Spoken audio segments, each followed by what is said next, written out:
wabarakatuh. Kembali lagi bersama kami, saya Fitria Susiana dan saya Yanti Aprianti. Pada praktikum kali ini, saya akan melakukan percobaan di modul 9, udara dan batuan, KP1, pembakaran memerlukan udara, dan udara menekan dari tekanan tinggi ke tekanan rendah. Adapun tujuan dari praktikum kali ini yaitu untuk menjelaskan kegunaan dari udara. Adapun alat dan bahan yang kami gunakan adalah 1 buah mangkuk, 3 buah gelas, korek api, dan 2 buah lilin dengan ukuran yang sama. Pembakaran memerlukan udara. Cara kerja yang pertama yaitu menyiapkan alat dan bahan. Letakkan kedua lilin dengan jarak kurang lebih 30 cm. Kemudian mencatat waktu menyala saat lilin ditutup dengan gelas sampai mati. Ulangi kegiatan yang sama selama 5 kali pengamatan.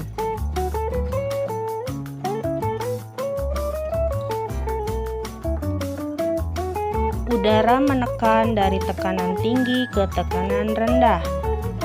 Cara kerja yang pertama yaitu letakkan lilin di atas piring atau mangkok dari bahan gelas. Isilah air dalam piring atau mangkok kira-kira setinggi 2 cm.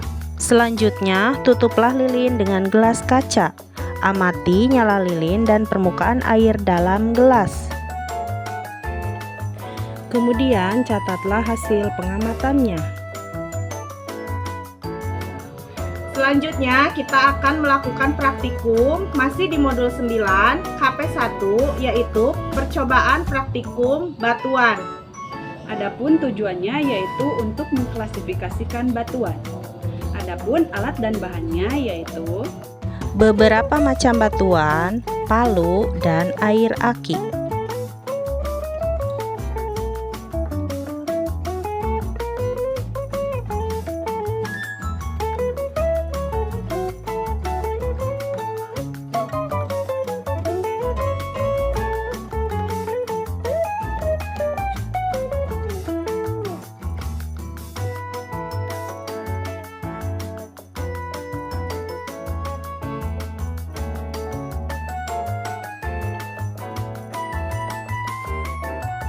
Selanjutnya, kita akan mengklasifikasikan batuan.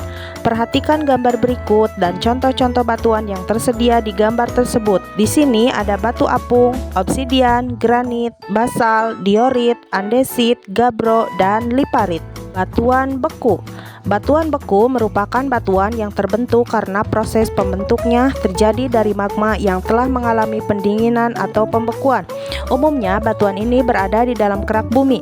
Berdasarkan cara terbentuknya, batuan beku dibagi menjadi 3 macam, yaitu intrusif, ekstrusif, dan hipobisal. Terdapat contoh batuan beku yang pertama, granit. Kegunaan dari batu granit ini sebagai bahan industri, bangunan, ornamen, lempengan, ubin, dan sebagainya. Kemudian ada batu basal. Batu basal digunakan sebagai bahan bangunan, rumah, jalan, dan sebagainya. Selanjutnya ada batu peredosit, andesit, gabbro, dan diorit. Yang kedua ada batuan metamorf. Batuan metamorf ataupun malihan merupakan jenis batuan yang berasal dari batuan sedimen dan batuan beku. Batuan ini merupakan hasil transformasi dari suatu tipe batuan yang sudah ada sebelumnya atau biasa disebut dengan metamorfosis. Proses pembentukan batuan ini berasal dari batuan yang sudah ada sebelumnya yaitu protolit. Perubahan ini akan mengalami perubahan kimia ataupun fisika yang cukup besar. Pasalnya, protolit atau batuan asal akan dikenai panas lebih dari 150 derajat Celcius.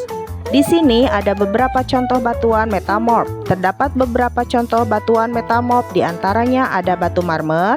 Kegunaan dari batu marmer adalah sebagai aransemen, bangunan, lantai, dan juga dinding.